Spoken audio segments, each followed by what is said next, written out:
Assalamualaikum warahmatullahi wabarakatuh. Good morning, class. How are you today? Let's start our meeting by reciting basmalah together. Bismillahirrahmanirrahim. Okay, today we will learn about proverb and riddle. And for your information, pada bab ini akan dibagi menjadi dua sesi dengan dua video pembelajaran terpisah. Jadi untuk sesi pertama ini kita akan belajar bersama-sama tentang proverb terlebih dahulu. So, what is proverb? Before we jump to the topic, as usual, I will show you one of my favorite quotes. The roots of education are bitter, but the fruit is sweet.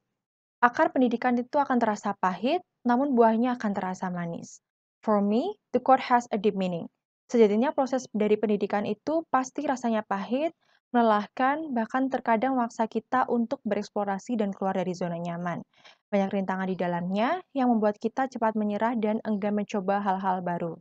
Namun semakin kita bertumbuh, kita harus menyadari bahwa hal-hal pahit tersebut bukan sesuatu yang menyakitkan atau bahkan harus dihindari, tetapi bagian dari proses belajar yang menuntun kita untuk menjadi pribadi yang cerdas, dewasa, berwawasan luas, serta memiliki banyak perspektif.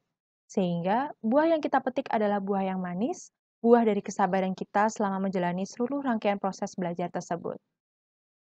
And then let's jump to the topic. First, the definition of proverb. In our society, have you ever heard hemat pangkal kaya, besar pasak daripada tiang, air susu dibalas dengan air tuba, and ada udang di balik batu? Those examples are called peribahasa in bahasa or proverbs in English. Every culture has a collection of wise sayings that offer advice about how to live your life. These sayings are called by proverbs. For example, we have time is money. Waktu adalah uang. Waktu sangat berharga atau penting, maka sebagai manusia kita harus menggunakan waktu sebaik mungkin. Proverb is a group of words or phrase that expresses a purpose, a state of a person, or thing that reveals the behaviors, actions, or things about oneself. Proverb include expressions, parables, like, etc. Jadi peribahasa adalah sekelompok kata atau frase yang mengungkapkan suatu tujuan, keadaan seseorang, atau hal yang mengungkapkan tingkah laku, tindakan, atau hal-hal tentang diri sendiri. Peribahasa mencakup ungkapan dan perumpamaan, juga kesukaan, dan lain-lain. Proverb is an expression which, although not directly, but implicitly conveys something that can be understood by the listener or the reader. Peribahasa adalah ungkapan yang walaupun tidak secara langsung, tetapi secara tersirat menyampaikan sesuatu yang dapat dipahami oleh pendengar ataupun pembaca. For example, ada udang di balik batu, maka tiap orang yang mendengarnya akan tahu bahwa maksud dari peribahasa tersebut adalah ada maksud yang tersembunyi. Next, the social function of proverb. Yang pertama, proverb have a function to teaching, enlightening, and persuading people. Peribahasa memiliki fungsi untuk mengajar, mencerahkan, dan membujuk orang. Proverbs play many roles in society, and the most common role is to educate on what might happen if they do something. A proverb contains wisdom, truth, morals, and traditional views. Jadi peribahasa memiliki banyak peran dalam masyarakat kita, khususnya di Indonesia, dan peran yang paling umum adalah untuk mendidik seseorang tentang apa yang mungkin terjadi jika mereka melakukan sesuatu. Nah, sebuah peribahasa umumnya juga mengandung hikmah, kebenaran, tata krama, dan juga pandangan tradisional mengenai masyarakat setempat. Lalu yang kedua adalah preserve the value of the life of the wise and setting the truth and give the advice of moral message, yaitu menjaga nilai hidup orang bijak dan menyatakan kebenaran serta memberi nasihat atau pesan moral. Nah, fungsi lain dari peribahasa adalah untuk menjaga nilai hidup serta memberi nasihat kepada orang lain dengan menggunakan kalimat turun-temurun, yaitu peribahasa yang memiliki arti tersendiri. And then the third is proverb can be used to teach people, give them some advice, help in difficult situation, and show people what is the most important thing in life, and show the proper way in life. Peribahasa dapat digunakan untuk memberitahu mengenai suatu hal terhadap orang lain, memberi mereka nasihat, membantu dalam situasi sulit, menunjukkan kepada orang apa yang paling penting dalam hidup, dan menunjukkan bagaimana cara hidup yang benar. And the last, proverb can also be used to criticize.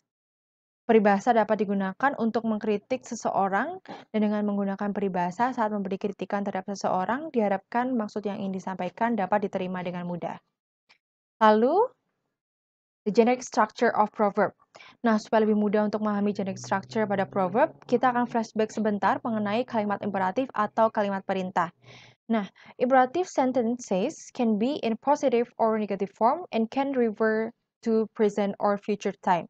Kalimat imperatif bisa dalam bentuk positif atau negatif dan bisa merujuk ke waktu sekarang atau masa depan. For example, kalimat imperatif dalam bentuk positif adalah wash your hands now. Cucilah tanganmu sekarang. Sedangkan dalam bentuk negatif adalah do not smoke in the toilets. Jangan merokok di toilet. Nah, di situ terdapat kalimat do not dan itu menunjukkan hal negatif. Bisa membedakan ya sampai sini. Pertama adalah imperatif negatif. Seperti contohnya adalah don't beat a dead horse. Lalu yang kedua adalah imperatif positif. Sebagai contohnya adalah if the shoe fits, wear it. Lalu yang ketiga adalah parallel phrases atau frasa paralel. The example is garbage in, garbage out. Yang keempat adalah rhetorical question. Rhetorical question is a question asked in order to create a dramatic effects or to make point rather than to get an answer. Maksudnya adalah pertanyaan yang diajukan untuk menciptakan efek dramatis atau untuk membuat poin daripada untuk mendapatkan jawaban. For example, what is the meaning of life? Apakah arti hidup? Lalu yang terakhir adalah declarative sentence atau kalimat deklaratif. Declarative sentence is considered to be a sentence that can be used to communicate truth. Nah, kalimat deklaratif dianggap sebagai kalimat yang dapat digunakan untuk mengkomunikasikan kebenaran dan biasanya kalimat ini diakhiri dengan titik. For example, birds of a feather flock together. Lalu, characteristic of proverb. Proverb can be as short as 4 words. Peribahasa dapat memuat 4 kata. For example, great minds think alike. Maknanya adalah orang-orang yang pintar cenderung memiliki ide yang sama di waktu yang sama. Lalu yang kedua adalah proverbs use prosodic devices that enhance their memorability, especially rhyme, alliteration, parallelism, as ellipsis.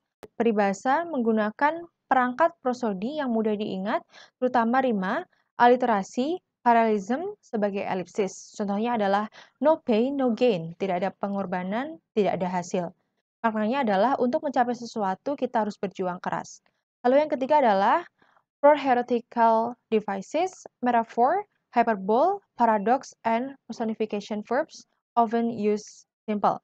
Peribahasa sering menggunakan kalimat retorika sederhana, metafora, hiperbola, paradoks, dan personifikasi. Dan sebagai contohnya adalah action speak louder than words. Bisa dilihat dalam kalimat tersebut terdapat personifikasi atau majas personifikasi. Personifikasi adalah gaya bahasa yang menyatakan benda mati sebagai sesuatu yang seolah-olah hidup layaknya manusia. Action speak, tindakan berbicara. Nah, kalimat tersebut bisa dilihat secara kasat mata mengandung personifikasi. Action speak louder than words berarti tindakan akan berbicara lebih keras daripada kata-kata. Maknanya adalah benar-benar melakukan tindakan memiliki dampak yang lebih besar daripada sekadar bicara tentang hal tersebut. And then language feature of proverb. Proverb use figurative language.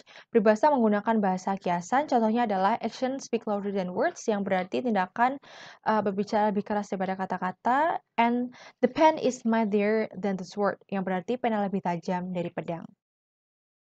And then we have kinds of proverbs. Yang pertama adalah aphorism atau pepatah. These proverbs offer advice. Pepatah ini menawarkan nasihat. Seperti contohnya adalah don't go too far in small. Persoalan kecil jangan dibesar-besarkan.